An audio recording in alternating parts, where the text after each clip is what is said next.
እግዚአብሔር ይመስገን። እስቲ ስሙ መዝሙርቻ በሉ አብራችሁ እኔ ጋር እግዚአብሔር ይመስገን እግዚአብሔር ይመስገን እግዚአብሔር ይመስገን እግዚአብሔር ይመስገን ለዚህ ያደረሰን ለዚህ ያደረሰን እግዚአብሔር ይመስገን። እኔን አምጥቶ እኔን ከጎንደር ክፍለ ሀገር በበረሃ በገዳም አምጥቶ እናንተን አሳድጎ እግዚአብሔርን ምታምኑ አርጎ ያደረሰን አምላክ እኔም ለዚህ ቤት የገባሁበት ቅዱሳን አብረው ይግቡ፣ ጻድቃን አብረው ይግቡ፣ ሰማዕታት አብረው ይግቡ።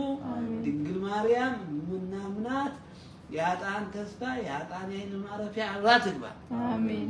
ሕፃናቶች ልጆችን ትባርክልኝ። አሜን። እግዚአብሔር መልሱት። እግዚአብሔር ይመስገን እግዚአብሔር ይመስገን እግዚአብሔር ይመስገን እግዚአብሔር ይመስገን ለዚህ ያደረሰን ለዚህ ያደረሰን እግዚአብሔር ይመስገን። እንደሱ ነው ልጆች፣ እንደሱ ነው። ድግ በሉልኝ፣ ድግ በሉልኝ፣ ድግ ያሳድጋቸው፣ ክብር ይስጣቸው።